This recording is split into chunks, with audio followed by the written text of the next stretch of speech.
Olá, bem-vindos ao Vai Dar Uma Curva desta semana. Já sabe, todas as semanas estamos aqui na Antena Minho para falarmos sobre turismo, gastronomia e vinhos. Depois de estrear aqui a esta hora, a seguir fica disponível também em podcast e na Phil Travel TV. Hoje viemos até ao Parque Nacional da Peneda do Gerês. Não podíamos ter melhor ambiente. Está um dia maravilhoso, este ano o verão provavelmente começou um bocadinho mais cedo e connosco temos para nos mostrar um bocadinho mais sobre o parque e falar também como é que ele é gerido, a engenheira Sónia Almeida, administradora delegada da ADER Peneda do Gerês. Bom dia, Sónia. Bom dia. Tudo bem? Tudo bem. Muito obrigado por ter aceito este desafio de virmos aqui até exatamente aonde? Onde é que nós estamos exatamente? Estamos no Poço da Gola, lugar de parada lindoso.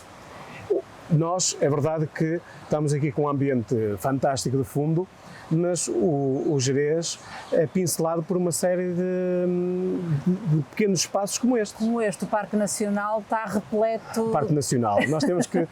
é algo que ainda nos falha. Há uma diferença entre Gerês e Parque Nacional da Peneda do Gerês. É uma parte do Parque Nacional da Peneda do Gerês. Da Peneda do Gerês. Até ele começa na Peneda, temos a Serra de Soares, a Serra Amarela e a Serra do Gerês. Há aqui uma...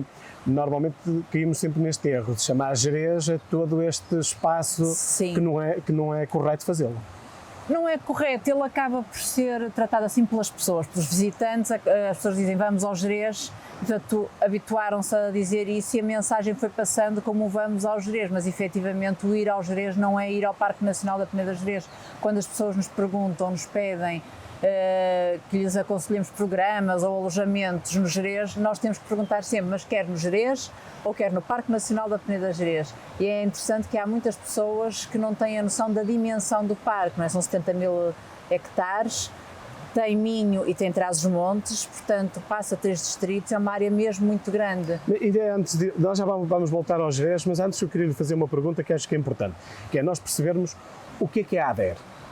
A ADER Peneda do Gerês é uma associação de desenvolvimento sem fins lucrativos que foi criada precisamente por um diretor do Parque Nacional da Peneda do Gerês em 1993, portanto vamos fazer 30 anos no próximo ano, e esse diretor lançou um desafio aos presidentes da Câmara da altura que estavam a começar a aparecer os fundos comunitários.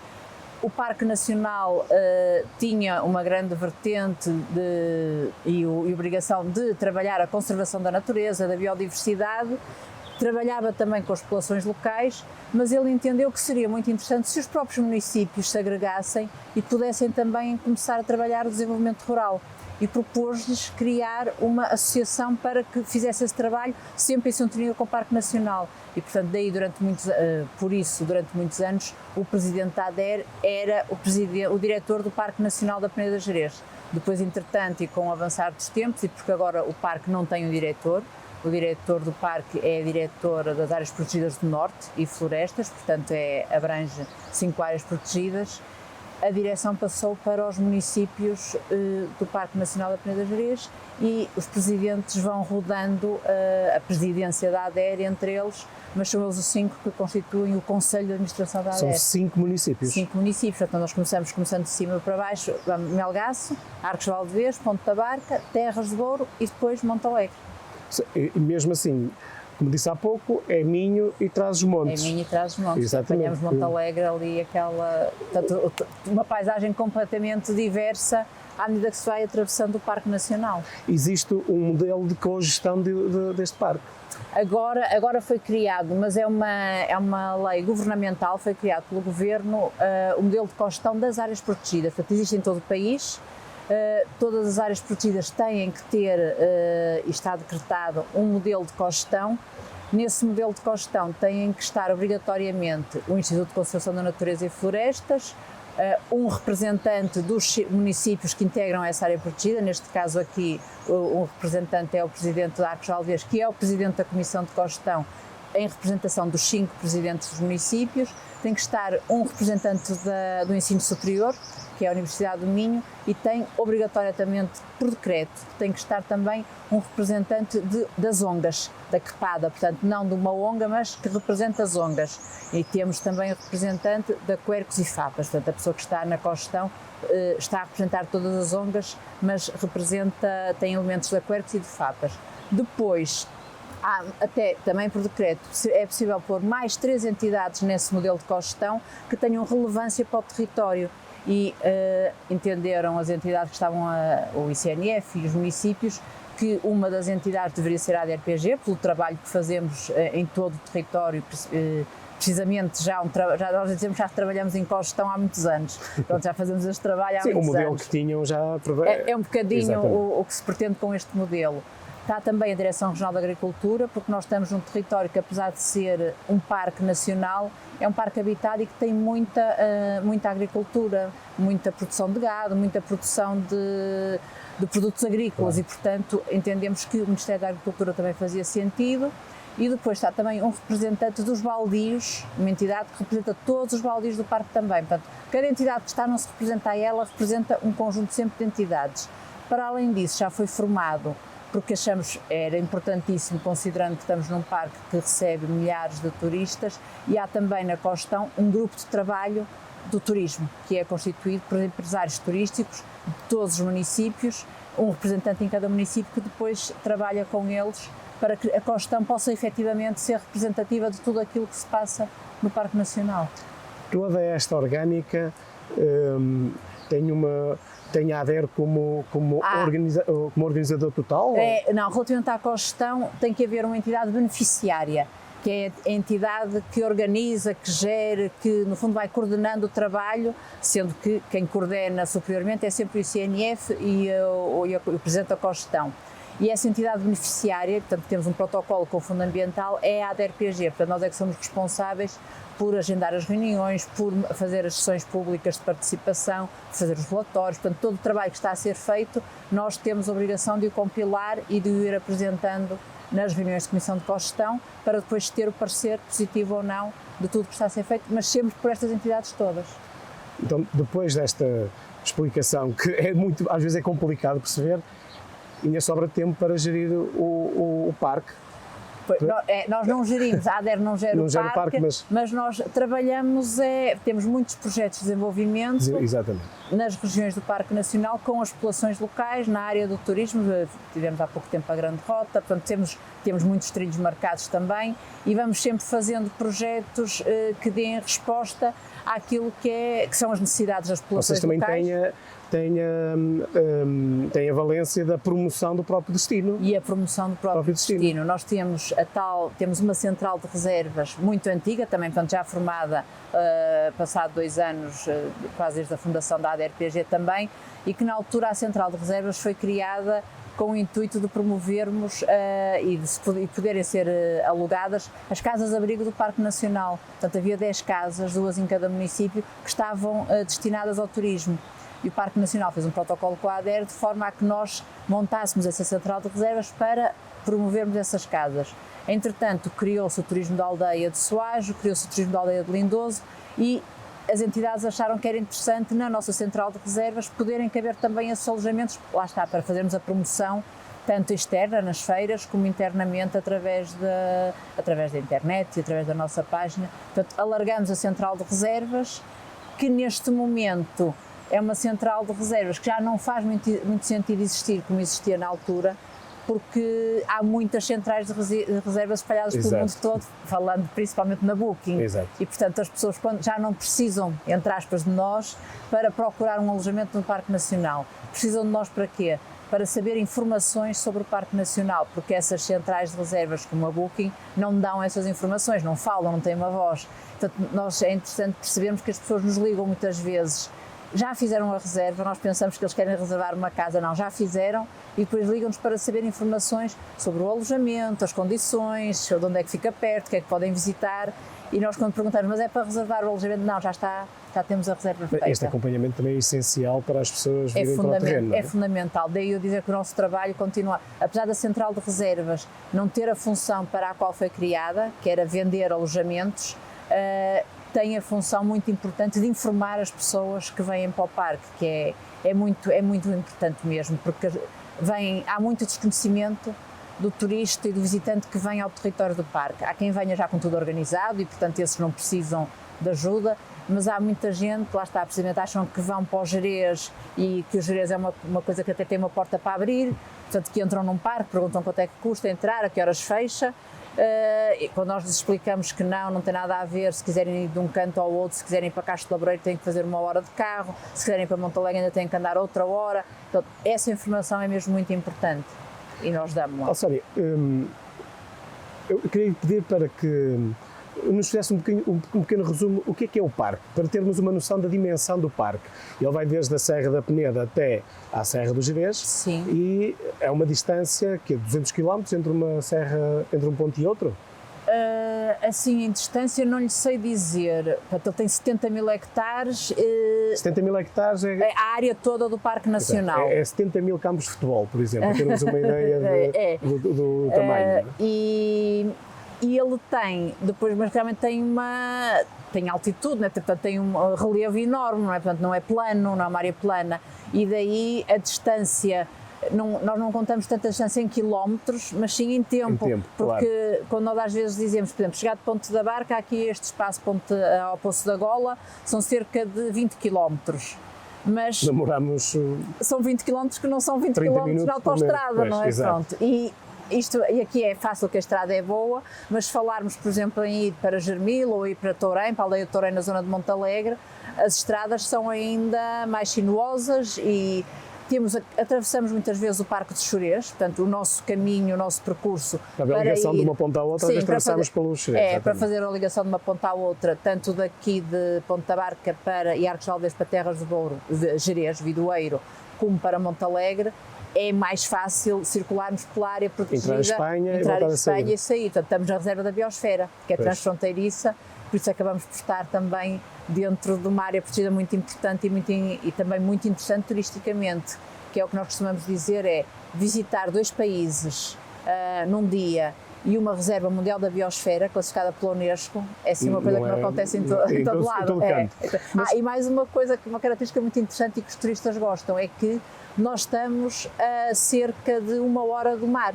Sim. Ou seja, portanto, é uma área protegida de montanha em que as pessoas podem estar a fazer atividades de montanha, escalada, caminhadas, e se quiserem no dia seguinte podem ir fazer surf, windsurf para a praia. Exatamente. Isso também é muito atrativo. Mas o parque, nós falámos destas 2 serras, a Peneda e o Gerês. São limites. Estão nas pontas, sim, no fundo, mas depois temos outras pelo meio. Temos a Serra Amarela. Temos até a Serra da Peneda, a Serra do Soajo, a Serra Amarela e a Serra do Gerês. Portanto, a Serra do Gerês na zona de Gerês e Montalegre, portanto tem que apanhar dentro do parque, a grande serra apanha esses 2 concelhos. Temos aqui a Serra Amarela, Ponte da Barca, Soajo e Peneda, Arcos de Valdevez e Peneda, Melgaço também. E depois neste território, como há pouco estava a dizer e bem, há imensas estradinhas e estradas que também faz do território uma paisagem diferente, não é? Há uma beleza, como dizia há uns tempos um amigo, no Minho, principalmente nestas serras, em cada esquina ou em cada curva há um postal ilustrado. Nós encontramos sempre paisagens diferentes. Sempre diferentes. E eu esqueci de mencionar, para além das serras, temos uma coisa muito importante, que são os planaltos. Temos o Planalto de Castro Laboreiro, no Concelho de Melgaço, e depois temos o Planalto da Mourela em Montalegre, na zona de Tourém, Pitões das Júnias e aquelas aldeias ali à volta. Portanto, ainda temos mais 2 planaltos que também têm paisagens... E tem uma beleza fora do normal. Fora do normal, não tem nada a ver com... Um dos sítios que eu mais gosto é Lamas de Mouro. E é interessante quando se faz a viagem de Castro Laboreiro para Lamas de Mouro, saímos de uma paisagem agreste, agressiva que é Castro Laboreiro, e depois entramos, parece, num pequeno paraíso em Lamas de Mouro, não é? Porque saímos do Planalto, entramos ali numa zona... e depois vamos para uma zona mais baixinha, apesar de não ser tão baixa quanto isso, mas que não é o Planalto de Castro. E depois voltámos a sair, se formos para Melgaço, para a zona do Val Glaciar, que também já é outra zona árida, sim, sim. E está ali aquele oásis no fundo, no meio daquela... E vão-se encontrando vários oásis no meio do Parque Nacional, e depois todas as paisagens têm tem as suas características, cada uma delas, a sua beleza, a sua diferenciação. Pronto, é realmente, se formos para uma floresta de carvalhos, um carvalhal, é muito bonito, e depois ver os azevinhos pelo meio, pronto, tudo isto realmente faz uma diferença enorme nesta área protegida. Esta forma como está organizado naturalmente o parque, acha que também cria alguma confusão às pessoas quando pensam no destino do Parque Natural da Peneda do Gerês? Ou seja, é mais fácil nós identificarmos o Gerês do que depois tentarmos ir buscar todos estes pontos, desde Melgaço até a outra ponta. Não é fácil, provavelmente, vender um território assim. Vender no bom sentido. Sim. Já foi mais difícil, porque não havia muita informação nem muita promoção de todo o território. Quando nós começamos a trabalhar com os empresários locais, com os restaurantes, com os alojamentos turísticos, os pontos de venda ao público, as empresas de animação turística de todo o território, fizemos muito através da Carta Europeia de Turismo Sustentável, em que tivemos que sentar toda a gente à mesa. A partir daí, foi muito interessante perceber que mesmo os próprios empresários de um lado e do outro se começaram a conhecer também, e a trocar ideias, a trocar clientes, porque um cliente que queira fazer canyoning não vai com certeza fazê-lo na Vila de Ponta Barca, claro. Portanto tem que ir para um sítio específico, e as empresas começando a trocar até os próprios clientes, aconselhá-los onde deverão fazer, onde é o melhor sítio para fazer determinadas atividades. Isso fez com que o parque começasse a ser mais divulgado, porque foi uma coisa que nós nos apercebemos, que se as pessoas forem à página da Go2Nature, que é a agência de viagens que a ADER criou para agregar todos os serviços do Parque Nacional, os serviços de animação e serviços turísticos, se nós pusermos, como a nossa sede é Ponta Barca, as pessoas, quando ligam, pensam que vão fazer atividades em Ponta da Barca. Portanto, já vamos ter que mudar essa informação na página, porque as pessoas vêm. Ou seja, vamos pôr cada uma das atividades em que sítio é que elas realmente se realizam, para as pessoas terem noção da dimensão, e que podem fazer uma descida de rio aqui na zona de Ponta Barca, em caiaque, mas que depois, se quiserem ir fazer canyoning, têm que subir mais um bocado, poderão até ter que ir a Castro Laboreiro. Se quiserem fazer rafting, vão para o Rio Minho, que é na outra ponta do parque, e essa informação é muito importante, porque senão é como estava a dizer, as pessoas pensam que vêm e que está tudo ali junto. Pois. É que está tudo ali perto. Não temos a noção da dimensão do Parque Nacional. Uma das coisas que se tem notado nos últimos anos é que estas empresas privadas de animação turística começaram-se a especializar e começaram a estar a dizer, e bem, que era: se eu sou bom a fazer canyoning e alguém é bom a fazer paddle ou sup, eu vou-me especializar nisto, e se alguém quiser fazer sup vai para outro colega. Ou seja, começa a haver uma relação de profícua entre estas empresas, não é? Eles já se conseguem organizar dessa forma, porque quando começaram a aparecer empresas de animação turística, faziam um bocadinho de tudo. Pronto, tinham bicicletas, claro. Eram as caminhadas, eram aquelas atividades mais simples, algumas tinham também as canoas, e realmente não é possível fazer canoagem todo o ano, não é possível andar de bicicleta todo o ano, não é possível andar a cavalo, então para ter cavalos é muito complicado uma empresa ter várias atividades mais os cavalos, não é? Que comem durante todo o ano, estão vivos, e aí sim percebeu-se que as empresas começaram a tentar agregar os seus próprios serviços. E essa foi também um dos objetivos quando a ADER decidiu criar a Go2Nature, porque a ADER não pode vender serviços agregados enquanto Associação de Desenvolvimento, claro. E portanto nós estávamos a prejudicar os empresários do território, porque as pessoas iam à ADER ou pediam informações à ADER, e nós podíamos dar informação, mas não podíamos vender os produtos que as outras pessoas têm para vender ao turista. E assim, com a Go2Nature, nós conseguimos fazer os pacotes turísticos com os produtos vários que existem, e um turista que queira, por exemplo, passar 7 dias no Parque Nacional e percorrê-lo de um lado ao outro, já o pode fazer, e fazer várias atividades. Nós conseguimos, através de contacto com as empresas que existem em cada um dos territórios, ligar, marcar, agendar, pôr alojamento, marcar os restaurantes. Portanto, eles já podem fazer descansados, e já com os tempos todos também bem contados, quanto tempo é que demoram a ir de um lado ao outro, e portanto têm tudo muito mais bem organizado, não é? Já não vêm ao engano, no fundo, a pensar, afinal, eu vinha para o parque, eu vinha para o Gerês e pensava que estava aqui tudo à mão, e afinal o parque é uma imensidão. O que acontece muitas vezes, pelo menos tem-se essa noção, é que vem muita gente completamente ao desconhecido, não faz ideia como é que... E há pouco, quando chegámos aqui, estava aqui um casal que estava aqui e ia daqui para qualquer lado sem saber ao certo qual era o destino.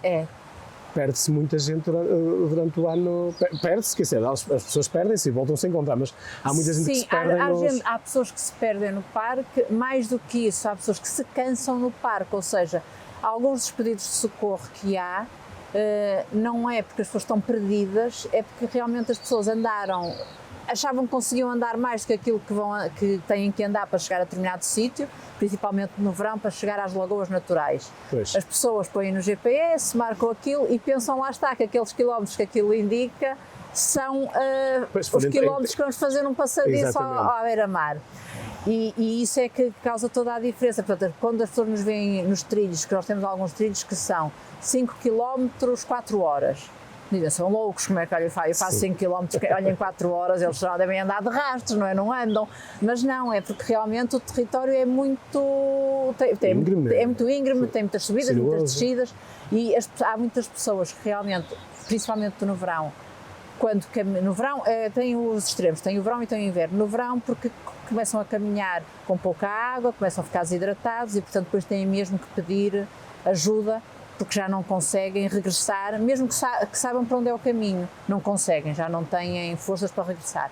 No inverno, por causa da neve, do nevoeiro, do frio, porque as pessoas também não sabem, ou não perguntam, ou não conseguem também calcular se o tempo que vai estar em montanha, ele muda de uma hora para a outra, e, portanto, essas informações são todas muito importantes para quem quer fazer caminhadas em montanha.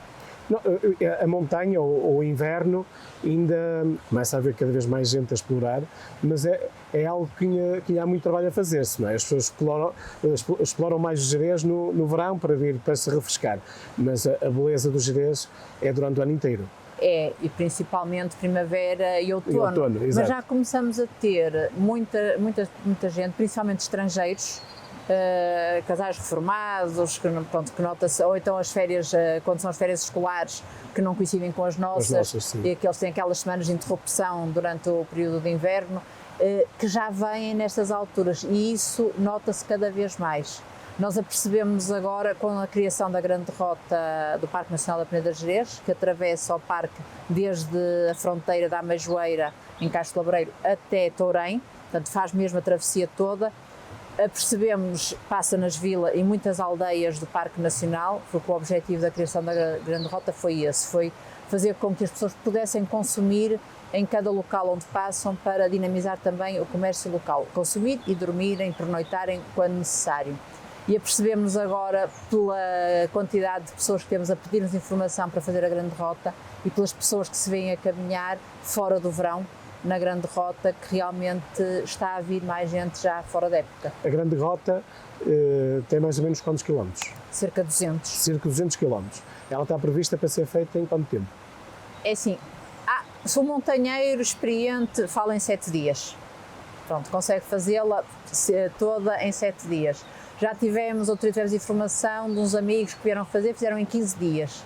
Portanto, mas fizeram-na toda, quiseram fazê-la toda seguida, foram ficando, claro, vão ficando alojados, vão aos restaurantes, estão ali um bocadinho, portanto não a fazem toda mesmo seguida, vão parando, mas continuam.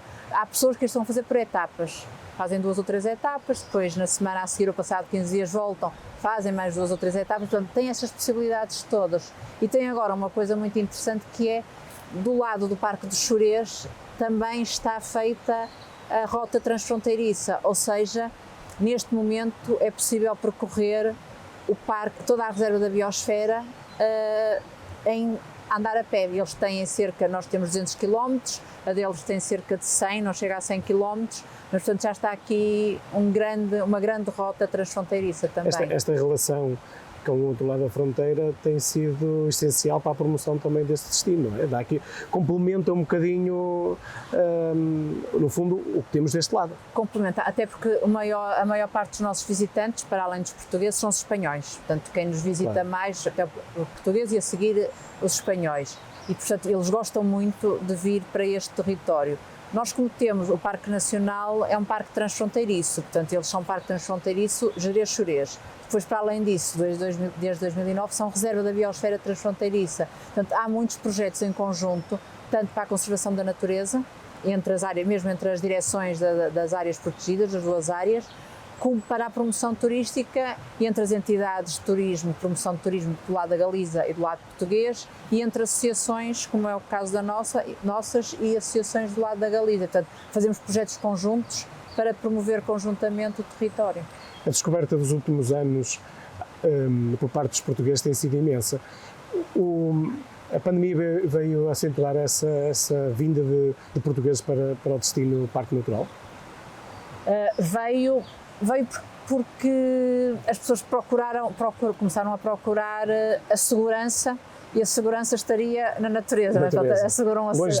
Longe de tudo, asseguraram muito, portanto, associavam muito segurança à natureza e efetivamente começaram a descobrir, não só o Parque Nacional, mas mesmo as outras áreas protegidas que temos no nosso país, começamos, nós portugueses, a descobrir a quantidade enorme de zonas, de áreas protegidas que temos e de zonas em que estamos em direto contacto com a natureza, mas também com o conforto, porque há os alojamentos turísticos de grande qualidade, os restaurantes também de grande qualidade, e eles começaram a descobrir isso. O que aconteceu, mas isso foi comum a todos os parques da Europa na altura da pandemia, foi em determinadas zonas uma sobrecarga de pessoas que não vinham preparadas, portanto não são clientes de uma área protegida, não são pessoas habituadas a andar na natureza, e aí notou-se, mas não em todo o Parque Nacional, muito no Gerês, porque tem a barragem da Caniçada, tem as lagoas naturais. É um destino por si próprio, não é? Ou só pensa sempre em Gerês. Muito na zona de Montalegre, porque também tem ali também cascatas e lagoas muito interessantes e que as pessoas gostam muito de ir para lá. Portanto, mais nesses destinos, realmente a sobrecarga foi enorme, porque as pessoas iam, e para além disso houve também muita publicidade por parte de alguns influencers que vieram para o parque e promoveram os sítios onde estavam e as pessoas quiseram vir conhecer. Há uma zona no Gerês em que a passagem é controlada, não é? Sim. Está pensado fazer-se isso em mais algum sítio por causa desta pressão? Ou não tem a ver com essa pressão, tem a ver que está pensado, o Parque Nacional tem falado nesse assunto, e mesmo alguns municípios têm falado também nesse assunto, de controlar mais algumas passagens. Não só para controlar, não é tanto para controlar as pessoas que vêm, é mais para não criar o caos de carros e de viaturas em determinadas zonas do Parque Nacional, ou seja, a ideia é que as pessoas tenham onde estacionar, que possam ter os transportes adequados ou com as empresas de animação ou recorrendo a transportes que estejam preparados para os levar a determinados sítios e dessa forma ir controlando o acesso a determinadas zonas do Parque Nacional. E isso está previsto ou seria desejo para outros locais que não só a Mata da Albergaria. Há pouco estava a dizer que a grande rota também tinha um grande objetivo, no fundo, criar mais riqueza por estas populações que ainda residem no parque. No entanto, os censos têm-nos mostrado que há cada vez mais pessoas a abandonar a região do Parque Natural da Peneda do Gerês. Isso é uma realidade? É. Como é que nós podemos trabalhar para que haja aqui um volte-face? Volte-face. Eu costumo dizer, é assim, isso é uma realidade, mas é uma realidade do nosso país, é uma realidade da Europa, é uma realidade do mundo, não é? Nós estamos a população está a ficar muito envelhecida e nós aqui sentimos isso muito no Parque Nacional, mas se formos para a zona de Trás-os-Montes, e formos para o Parque de Montezinho, para Beira Alta, ainda se sente mais, não é? O despovoamento é realmente... está a ser uma fatalidade, entre aspas, não está a acontecer. De haver mais negócio, de ter mais gente no território, não traz também mais pessoas para investirem? Traz. Essa será uma das possibilidades de começarem até a fixar-se jovens que os pais, os avós vivem nas aldeias do Parque Nacional e eles foram estudar para fora e normalmente a tendência é não regressarem, porque arranjam um emprego fora daqui. com esta promoção turística e com esta quantidade de atividades que já é possível começar a fazer, já se nota alguns jovens a quererem ficar e a dedicar-se precisamente à criação de empresas, a recuperarem alojamentos para o turismo, a montarem pequenas tabernas, restaurantes, já se nota isso, mas não será suficiente. Eu sou otimista. E não está ao ritmo que Eu sou otimista e acho que o parque há de continuar a ter gente. Agora, a este ritmo realmente que nós vemos dos censos, a desaparecerem cerca de 1.500 pessoas 10 em 10 anos. Mas um território com esta população é bastante. Que irá ser, é muito, não é? O que é que irá ser o Parque Nacional? E há de ser alguma coisa e não irá deixar de ser Parque Nacional da Peneda Gerês, mas não vai ser este Parque Nacional, porque este Parque Nacional tem a grande característica e tem esse grande privilégio de ter gente a residir cá dentro. É muito pouco comum encontrar parques nacionais europeus com pessoas. Normalmente o Parque Nacional não tem gente a residir. O primeiro zonas longínquas e... Sim, não tem gente, por definição são zonas sem pessoas. O diretor do parque, o primeiro diretor do parque, o engenheiro Lagrifo Mendes, quando criou o Parque Nacional, teve essa grande visão que foi: isto é um parque excelente porque tem aqui gente, tem atividades agrícolas, tem pessoas que trabalham o território, ou seja, as pessoas ao trabalharem as terras estão a trabalhar para a biodiversidade. Exato. Do Parque Nacional e para a conservação da natureza e, portanto, este parque vale por isso. Um dia que deixe de ter gente, não sei. Porque nós às vezes temos um bocadinho a ideia errada de que a prática das pessoas no meio natural prejudica, mas não é bem assim, não é? Não. Nós temos, por exemplo, a criação de muitos socalcos, por exemplo, no Minho, que só existem porque as pessoas o fizeram. Exatamente. E isso faz com que haja retenção de águas e haja melhora a biodiversidade no fundo do território. Sim, melhora e lá está, a própria limpeza do mato que as pessoas faziam porque precisavam para ter as camas do gado, para fazer as camas do gado, iam buscar mato, para as lareiras iam buscar mato, tudo isso controlava naturalmente o crescimento neste caso do combustível que arde, não é? É tudo matéria combustível. E, portanto, a população traz muitas vantagens pelo facto de estar cá e pelo facto de estarmos num território de montanha, mas que também tem atividade agrícola. Essa atividade agrícola é fundamental para a preservação também da biodiversidade e da geodiversidade que existe no território do Parque Nacional. Nós estamos aqui ao pé do moinho. Existiam centenas de moinhos em todo o Parque Nacional que foram sendo abandonados, mas os moinhos também são importantes, lá está, porque obrigavam a que houvesse milho e centeio, portanto as pessoas tinham que semear o milho, semear o centeio, para depois fazer o pão, para depois até ou venderem o pão ou consumirem o pão localmente, e portanto havia aqui, e ainda há em alguns locais, há uma sinergia muito interessante entre os residentes do parque, porque eles gostam e eles percebem a importância de estarem num Parque Nacional. Portanto, normalmente há pessoas que dizem é mau viver no Parque Nacional.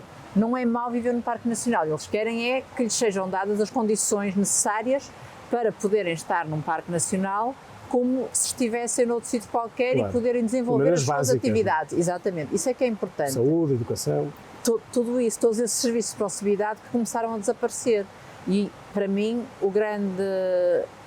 quando houver um retorno de pessoas, é quando tiverem criadas as condições para as pessoas poderem viver nestes territórios com as mesmas condições que nós vivemos nas vilas, ou com quase as mesmas condições com que vivemos nas vilas e com quase as mesmas condições com que vivemos nas cidades. E uma das coisas fundamentais é a mobilidade. Hoje, uma pessoa que queira, tanto um aluno que estude em Lindoso, tem que ir para a escola para Ponta Barca, e não é o facto de ter que ir para a escola para Ponta Barca porque são 25 minutos de autocarro. O problema é que o autocarro não vai direto, tem que ir apanhar uma série de miúdos e, portanto, demora muito tempo. Demora muito mais tempo do que esses 20 ou 25 minutos. E, portanto, no meu entender, tinha que ser feita uma aposta muito séria do nosso governo na mobilidade no interior do país. Estamos aqui a falar no caso do Parque Nacional, mas em todo o interior do país, porque as pessoas não conseguem, não tendo carro, não conseguem viver aqui. Então, é impossível viver dentro do Parque Nacional, em zonas de montanha, se não tiver um carro para se deslocarem para os serviços de proximidade. O parque, apesar desta dinâmica toda turística, dinâmica de gente que vive no parque, é um mundo de biodiversidade, com imensos animais como o lobo, como os veados, e depois existem os animais de criação, como o gado normal, como as vacas e etc., que também são essenciais para a limpeza dos terrenos. Como é que isto se conjuga? Como é que é a vida entre o ser humano e estes animais?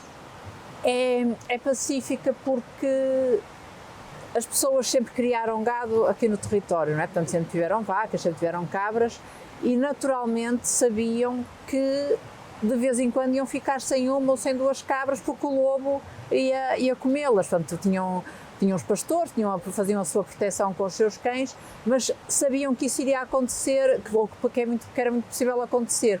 Mas como o Parque Nacional criou desde o início um pagamento de um subsídio para tentar minorar o prejuízo que a pessoa tem pelo lobo poder atacar algum rebanho, foi sempre, ou seja, as pessoas habituaram-se a conviver em harmonia sabendo que têm que preservar com a natureza, com a fauna selvagem e também protegendo os seus animais, que são quem lhes dão, no fundo, que são o sustento deles.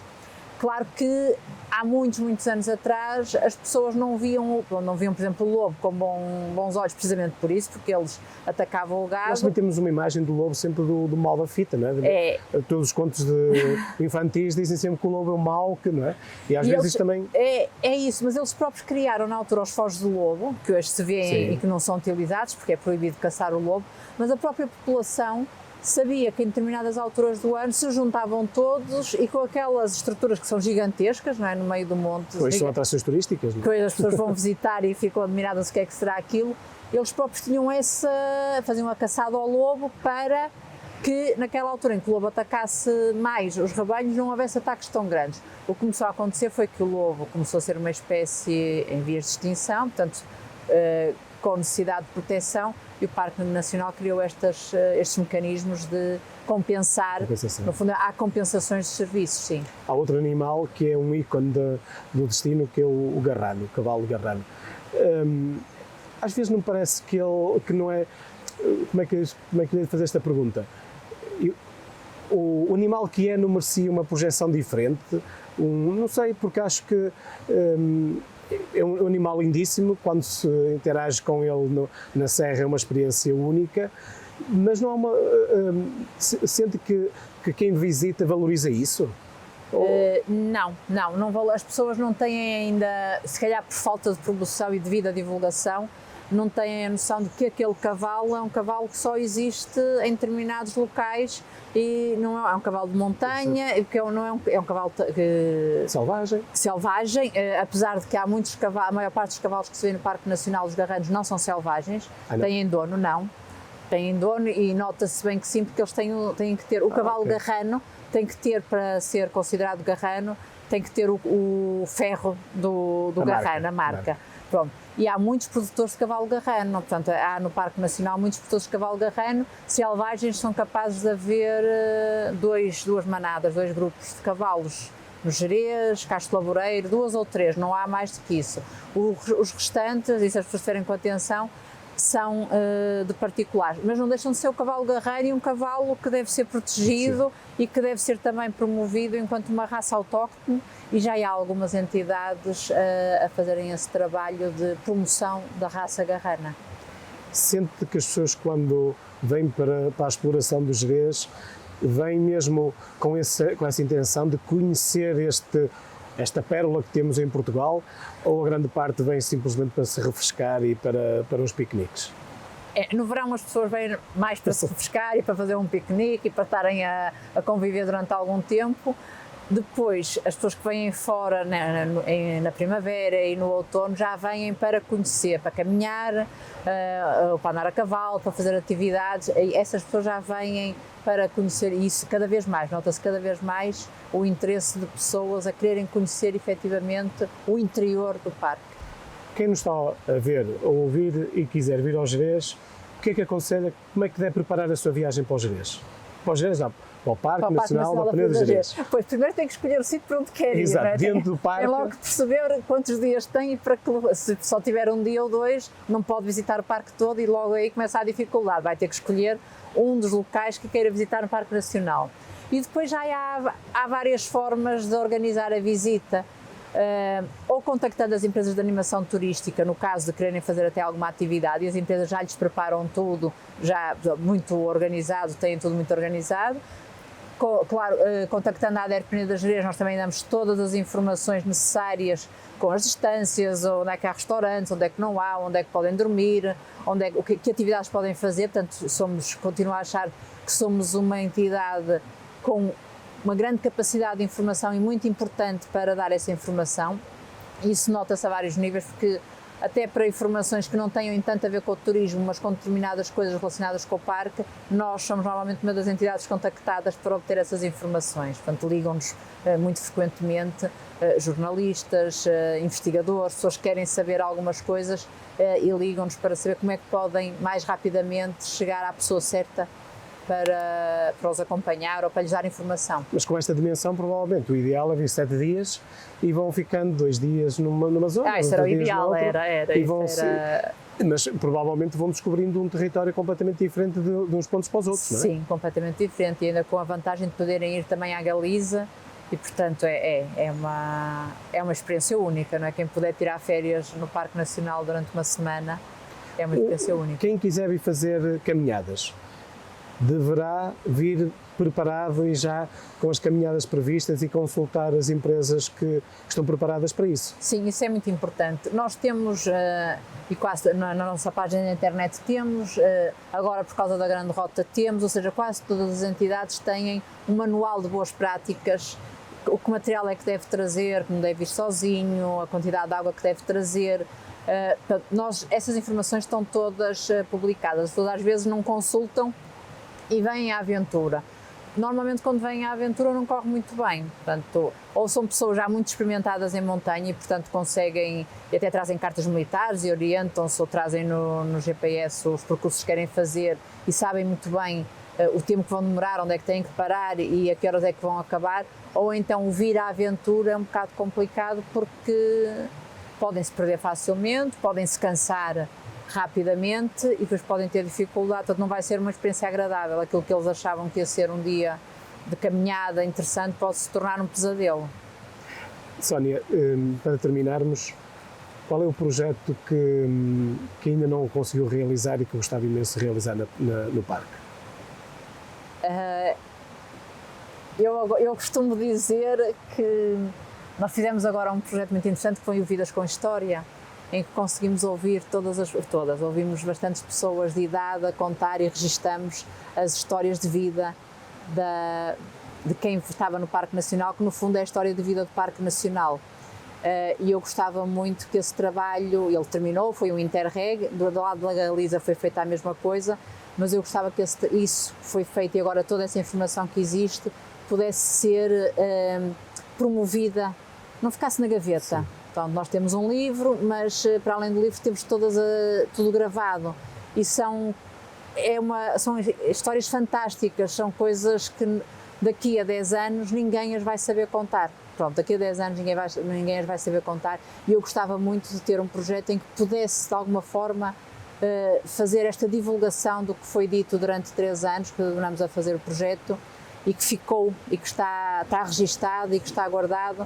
Portanto, tentei pensar como é que é possível estamos a fazer um vídeo pequenino, de 20 minutos, com bocadinhos, excertos, mas eu gostava de fazer mais para promover mais o que é efetivamente o Parque Nacional enquanto um território com pessoas, um território humanizado. E depois costumo dizer também, nós costumamos dizer muito que temos 5 municípios, um destino.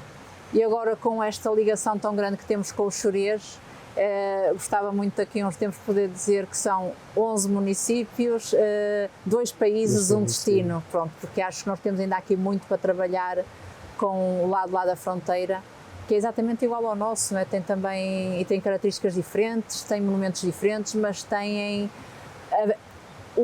a origem é a mesma, não é? A origem é a mesma e lá está, não há fronteiras para os animais, não há fronteiras físicas e, portanto, estando a falar daqui, podendo também falar de lá e promovermos em conjunto, isso seria muito bom. No fundo, continuamos a falar de pessoas. Sempre a falar de pessoas. E pegando naquilo que disse há pouco, o Parque Nacional da Peneda do Gerês não era o mesmo parque se não tivesse as pessoas cá. Não, não é. E mesmo para quem visita, não vai ser a mesma coisa. Visitar o parque, que as pessoas conseguem estar em montanha completamente isoladas e sozinhos, como nós estamos aqui neste espaço, que não passou ainda ninguém, e ao fim de andarem meia hora a pé, 1 hora, conseguem estar numa aldeia em que podem ver um moinho, podem ver um forno comunitário, podem comer pão tradicional. E esta diferença que existe e que em pouco tempo as pessoas podem conseguir conjugar e ver, faz toda a diferença. Se for só andar em montanha e não nos cruzarmos com ninguém, não é a mesma coisa. Sónia, muito obrigado por esta conversa, foi ótima. E já sabe, ficamos por aqui hoje, voltamos de hoje a 8 dias. Não percam a oportunidade deste belo tempo que temos em pleno mês de maio e venham até cá acima, até ao Parque Nacional da Peneda do Gerês. Descubram todos os fins de semana um bocadinho, vão ver que até ao final do ano vão ter muita coisa para descobrir. Muitíssimo obrigado e até para a semana.